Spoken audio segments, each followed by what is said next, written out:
Tennessee Titans quarterback Will Levis has a cannon, but that's not the only reason he's set for a breakout season. I'll explain on today's edition of the Locked On Titans podcast.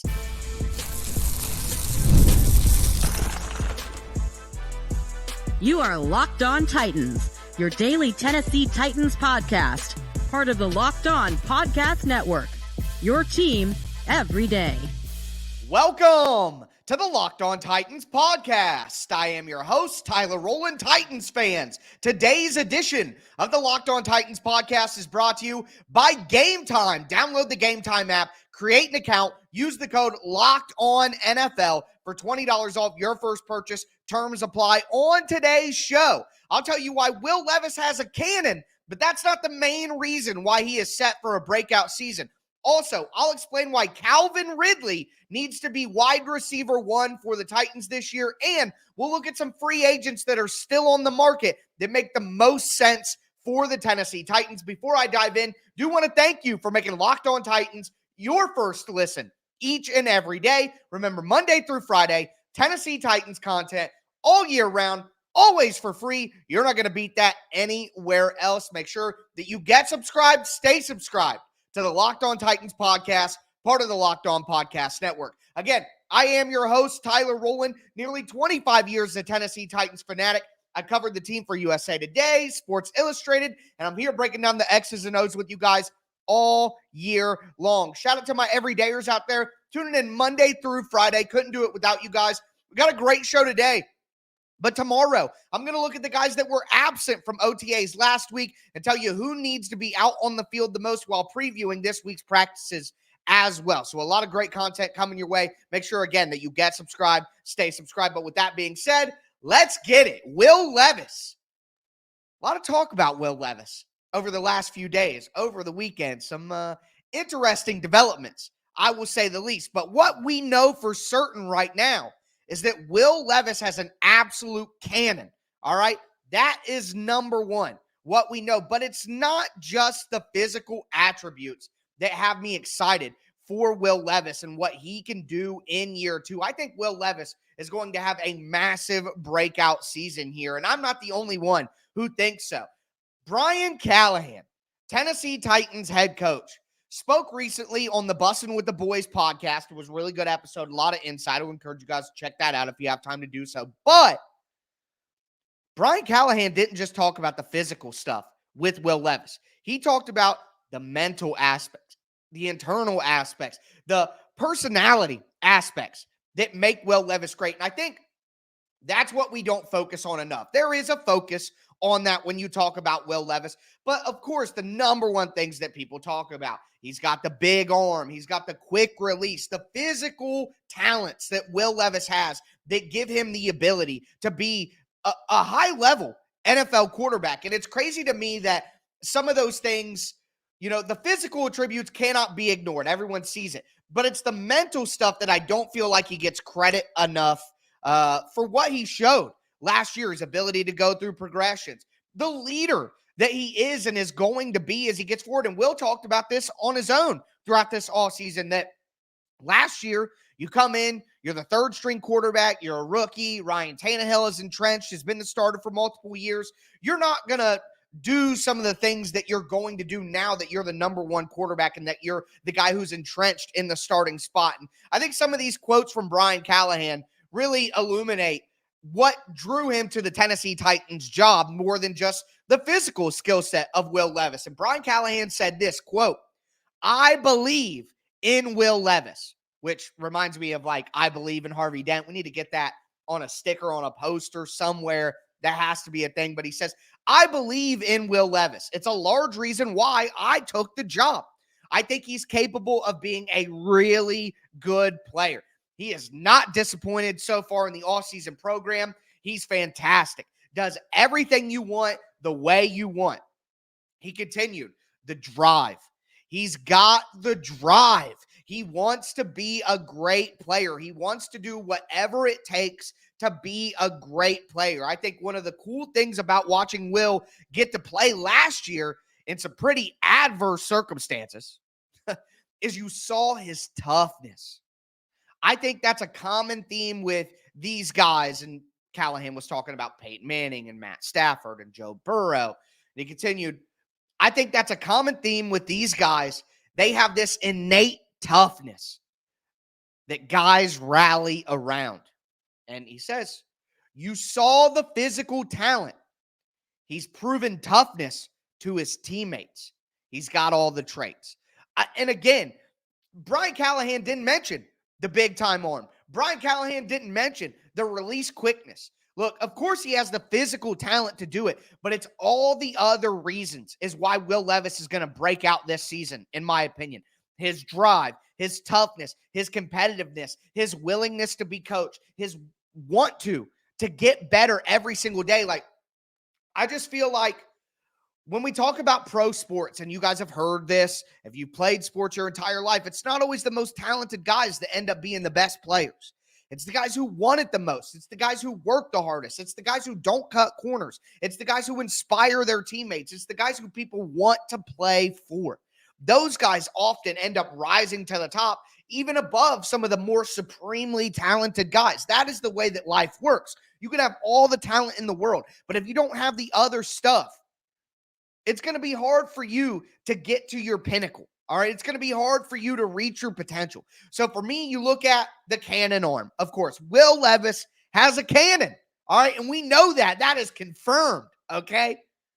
But it's the other aspects of who he is as a player that I think are going to drive him to that next level and ultimately create the breakout season that I think a lot of us not only want to see, of course, from Will Levis, but expect to see from Will Levis. I think hearing from Brian Callahan here and how he goes on a long diatribe about Will Levis and what he likes about Will Levis, it's not until the very end when he says he's got all the physical traits. You saw the physical traits because we know about that. We know about the physical traits.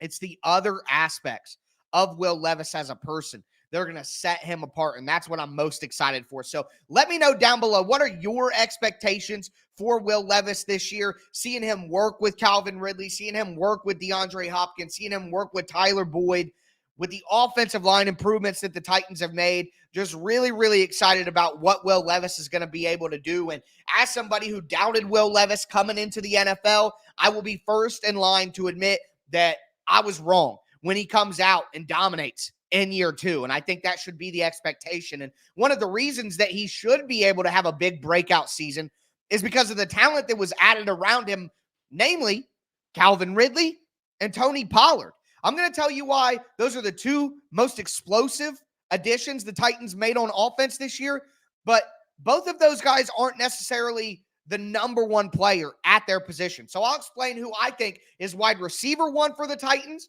and who I think is running back 1 for the Titans that will be flanking Will Levis this offseason into this season. Of course, we'll talk about that now. Before we do want to let you guys know that today's episode is brought to you by Game Time. Game Time is the best place to buy tickets. I mean, I've bought concert tickets, NFL, NBA, MLB, so many different kinds of tickets on Game Time because the experience is just absolutely fantastic. Number one, they have killer last-minute deals, like their zone deals and their flash deals that help you get a great price on last-minute tickets. Speaking of price, they have all-in prices. Like what you see is what you're going to pay instead of that trickery stuff you see in the industry. You get a view from your seat, so you literally know what you're going to be looking at when you sit down. And they have the Game Time guarantee. If you find tickets in the same section and row for less, Game Time is going to credit you 110% of the difference. Where are you going to find those features? In the ticket buying marketplace. No place but Game Time. So make sure you take the guesswork out of buying tickets, especially with the NBA Finals right around the corner. Great time to buy tickets for that. Do it on Game Time. Download the Game Time app, create an account, use the code LOCKEDONNFL for $20 off your purchase. Terms apply. Again, create an account, redeem code LOCKEDONNFL. That's LOCKEDONNFL for $20 off your first purchase. Download Game Time today. Last minute tickets, lowest price, guaranteed.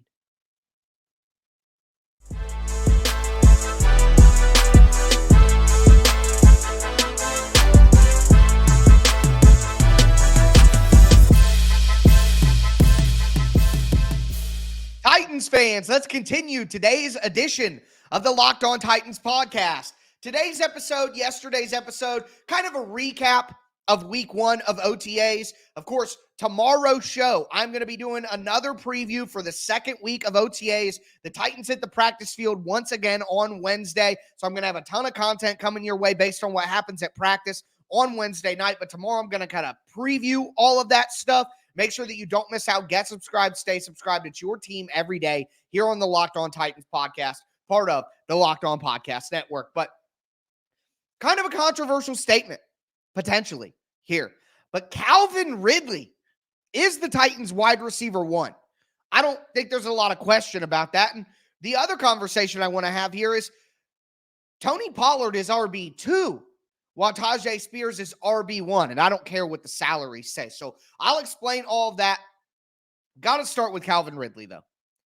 Calvin Ridley, to me, I know that the Titans add Cushenberry. The Titans add L'Jarius Sneed. The Titans add Cheeto. The Titans add Tony Pollard, all that. But Calvin Ridley was the addition that I liked the best this offseason. This is my favorite offseason addition, and my everydayers will remember. I talked about it last week. One of your guys' mailbag questions, I answered that. I love the addition of Calvin Ridley because he fits so perfectly with what the Tennessee Titans needed.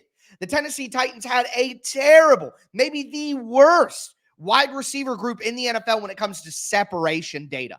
All right, getting separation from the cornerback. Now, with DeAndre Hopkins, you're not as worried about that. Hopkins has never been an elite separator with his speed and his route running. He's just going to win. No matter what, you can cover him all you want. He's going to win. He's going to win in catch point situations. He's going to use body control, his strong hands. He's just going to win no matter what. But sometimes he's double covered. Sometimes there's a tight cornerback on him with press coverage, and then you have a shadow over top with the safety because DeAndre Hopkins is the only guy you had to worry about last year. Traylon Burks isn't a number 1 separator. He isn't a guy who runs good routes or anything like that. He's just big, physical, and fast. He's not a separator. I don't got to tell you that NWI isn't a separator. Okay. And Kyle Phillips is a good separator for his size, but he can't be on the field every down. So it's tough to use Kyle Phillips all the time, especially with the injury issues. So there's just nobody out there. I would say the Titans' best consistent separator last year was Chris Moore, who should be like a wide receiver 5 in the NFL, in modern NFL. So to me, what the Titans needed most is a separator, a speed guy who can get open every single time. All right. And if they want to put double coverage on Calvin Ridley because he's getting open, well, now you're going to have one-on-one with DeAndre Hopkins. He's always open. So Calvin Ridley fits so perfectly. And also, let me just say this. This is ultimately why Calvin Ridley needs to be the wide receiver 1 for the Titans and should be the wide receiver 1 for the Titans. Because he is the better player. Calvin Ridley at 29 years old right now should be a better football player than DeAndre Hopkins at his age. 32, getting ready to be 33. Like, it's not really a question, you know? Like, look at the pay. DeAndre Hopkins getting paid $18 million this year on the cap. And while that's a higher cap charge than Calvin Ridley, Hopkins got a 2-year deal worth $29 million, somewhere in there last year from the Titans. And this year, the Titans paid Calvin Ridley $90 million. I know that with the contract details, in actuality, it's about, $47, $50 million somewhere in there when you look at what the money will actually be paid out probably throughout the life of the contract. But it tells you all you need to know. Calvin Ridley is expected to be the better player, and with his skill set and what he's able to do, he should be the Titans wide receiver 1. And let me just say, when we talk about wide receiver 1, schematically speaking, your wide receiver 1 is your X receiver because that's your isolated guy, physical player on the line of scrimmage, and that's going to be mostly DeAndre Hopkins. But when I say wide receiver 1, I'm talking about the numbers, the production. Who is going to have the most yards, catches, all of that? That's what I'm thinking about when I think of wide receiver 1, and it needs to be Calvin Ridley. DeAndre Hopkins right now is an incredibly high-level number 2. The Titans need Calvin Ridley to be a bona fide number 1 wide receiver, like the most productive wide receiver on the team. And I think he will be. I think Calvin Ridley is 1,100 yards, 75 to 85 catches, 5 touchdowns. Like, that's the kind of year the Titans have to have from Calvin Ridley if they're going to hit their ceiling as a team. So, to me, there is no question here. Calvin Ridley needs to be wide receiver 1, and I think he will be. And I think DeAndre Hopkins is a very good player still, but I think Calvin Ridley is a better player. And if I didn't believe that, I would not have been so gung-ho about going and getting Calvin Ridley in free agency. If I thought that DeAndre Hopkins was a better football player right now than Calvin Ridley, I would not have wanted to pay Calvin Ridley. So to me, it's not really a question. Calvin Ridley needs to be the Titans' most productive wide receiver. Calvin Ridley needs to be wide receiver 1 for the Titans. Flip into the running back spot. There's a lot of debate about this. Let me tell you one thing that I saw from OTA, and let me say this. Calvin Ridley looks fantastic in OTAs. That's really what prompted me to have this discussion. So explosive, cut on a dime. He just looks great catching passes from Will Levis. But speaking of OTAs, we talk about running back 1. I want to make an overarching point before I get into the players here. Both of these guys are going to play a ton. Like, they're going to alternate a ton. That was the big allure of getting Tony Pollard, is that he can do the same things as Tajay Spears. You don't got to change your offense or run different plays or be limited or be predictable with either one of them on the field. You don't know what the Titans are going to do based on the running back they have in the backfield. And that is quite the change from the last 5-6 years. Okay. So, number one, this conversation doesn't have to be, oh, this guy is way more talented than this guy. And that's not necessarily the conversation here. But you look out at OTAs. Who's with Will Levis when they're going through drills? It's Tajay Spears. Who's with Mason Rudolph when they're going through drills? It's Tony Pollard.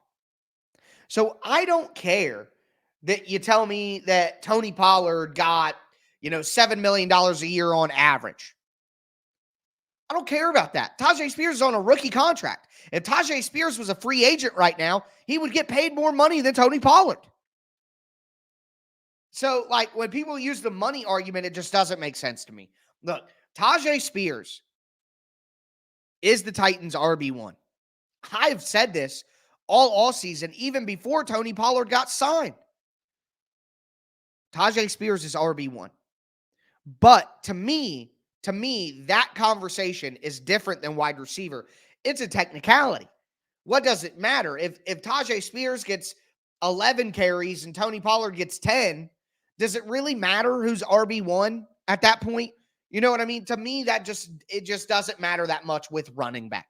With running back and their paychecks, and it just doesn't matter. Both of these guys are going to be used interchangeably. That's how the Titans need to use them. So I was asked who is the RB1, and I've seen arguments taking place about that. Well, it's Tajay Spears to me, and it seems pretty obvious. But at the end of the day, this needs to be RB1A and RB1B. That's really what the Titans are hoping for, and I think that's exactly what we're going to see. But just don't underestimate Tajay Spears here, okay? Don't look at the paychecks and be like, oh, it's clear. Tajay Spears is a baller, okay? So I'm excited to see him in full functionality this season. But with that being said, the Titans do need to still add a couple free agents at certain positions of need. I'm going to tell you what those are, talk about who I think is most likely to sign, who I would like to see them add. But first, do want to let you guys know that today's episode is brought to you by FanDuel. Look, it's winner take all time in the NBA and the NHL, and FanDuel's giving you a shot to bring home a win of your own. Right now, new customers get $150. $150 in bonus bets with any winning $5 bet. That's $150 that you can use on spreads, money lines, player props, futures. Okay, I told you guys on yesterday's show, the Dallas Mavericks plus 240 to win the NBA championship. And while the Celtics, the Boston Celtics, are the favorite, Dallas is still plus 200, even after winning game 3. Okay. So I love the odds on the Mavericks there. And I definitely don't want to see the Celtics win. So make sure that you guys visit FanDuel.com/locked-on and make every playoff shot count. That's FanDuel, America's #1 sportsbook.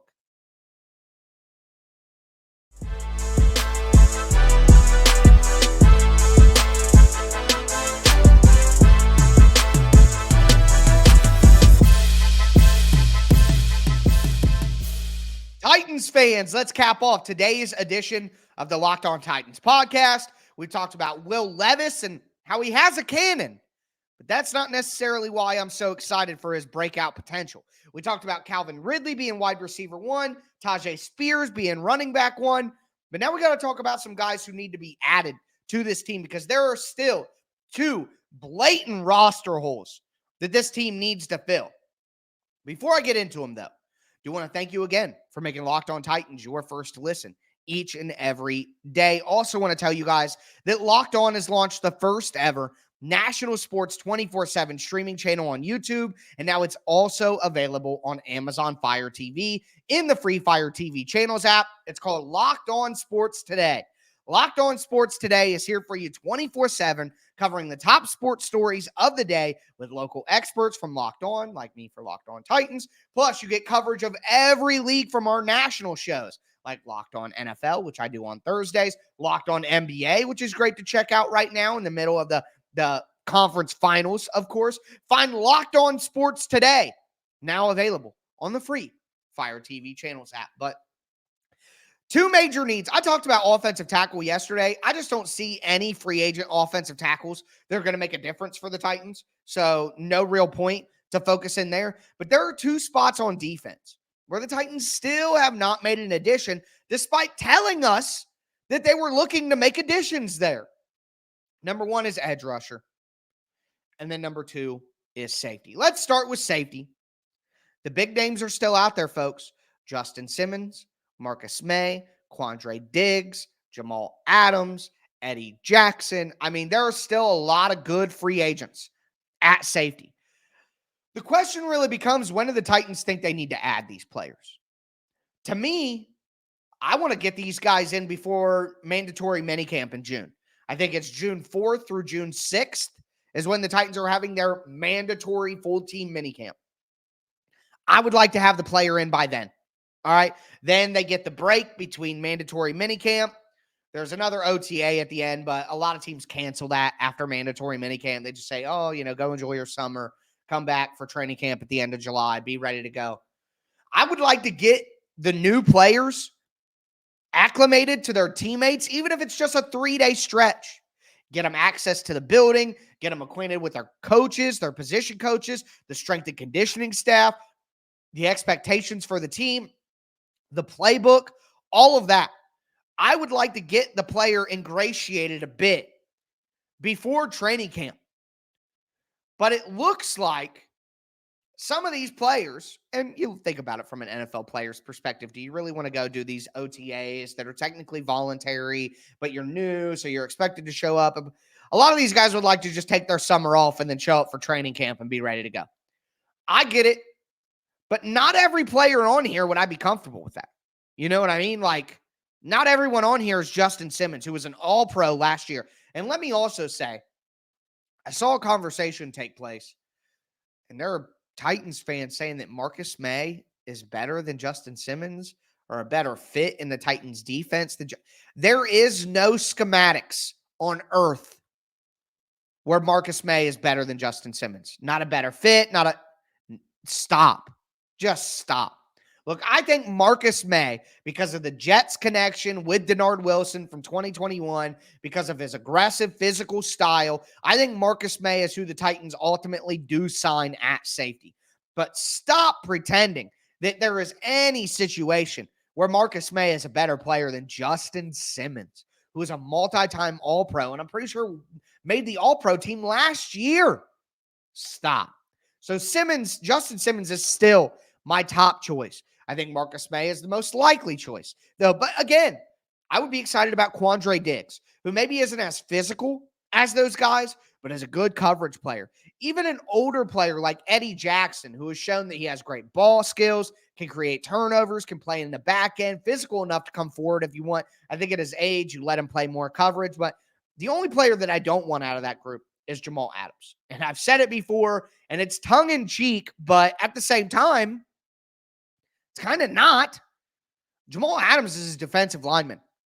Jamal Adams has not been a safety in a long time. He does not have safety skills. He's basically a small linebacker at this point, and with the way that he covers, he's basically a defensive lineman. All you can do with him is blitz him. Now, within the Titans' new system, maybe that is what they're looking for, but I just would not be happy with Jamal Adams. So Justin Simmons, Marcus May are the top two options. I would take Quandre Diggs as a third option as well. Dark horse Eddie Jackson, I wouldn't be as happy about, and don't want Jamal Adams, but the Titans still desperately need to add a safety. We saw Mike Brown out there with the starters in a couple of clips. Elijah Molden was on the side field working out, so his injuries are still popping out again. The guy can't stay healthy after that rookie year. And then at edge, I've said it before, the Titans need another edge rusher. They need a fourth edge rusher here. You have Harold Landry, you have Arden Key, you have Rashad Weaver. I am not certain that Rashad Weaver or Arden Key are starting level edges. Now, the question becomes, do you think any of the edges that are left are starting level edges? If you say no, I might not fight with you.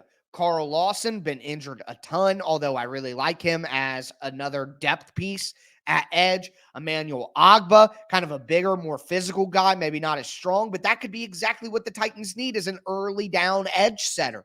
All right, because Arden Key is not good against the run. Rashad Weaver is not good against the run. All those guys want to do is rush the passer. Let me say, though, Rashad Weaver is slimmed down. You can tell.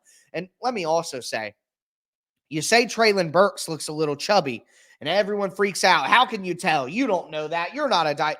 But you say that Rashad Weaver looks slimmed down. Oh, and now everybody agrees with that. So we can tell. We can tell unless it's negative, and then we can't tell. But if it's a positive body critique, now we can tell, and we're all dietitians. And I love how that works, how the pendulum swings. But anyways, maybe Rashad Weaver breaks out and becomes a full-time edge. Arden Key is who Arden Key is. All right? And that is a good third rusher. And if they put him in that role, he's going to be incredibly productive. Okay? But at this point, Carl Lawson, Emmanuel Ogbah are my top two choices. Charles Harris, an older guy, but a guy who could play with physicality. Yannick Ngakoue is a name that a lot of people say, but Ngakoue to me is just Arden Key. He's not going to play good against the run. He is solely focused on rushing the passer and building up his own numbers. There's a reason a guy like Yannick Ngakoue has been so productive, but no one wants him. He's not a team player. He's not a good guy to have in the locker room. Like, he's just not the kind of guy you want on your team, even if he's productive. So, not interested in Yannick Ngakoue, but Carl Lawson, Emmanuel Ogbah can be bigger, physical, early down edge rushers, and I think that would make the most sense for the Titans. But again, do either of those guys want to come in for mandatory minicamp? Or do they just want to show up for training camp? That seems most likely. But let me know who you like the best out of those options at those positions down below. Who do you think's wide receiver one? Who do you think's running back one? Is Will Levis going to break out this year? Can't wait to see what you guys have to say. But that is going to do it for me today, folks. As always, I am your host, Tyler Rowland, and this was Locked On Titans.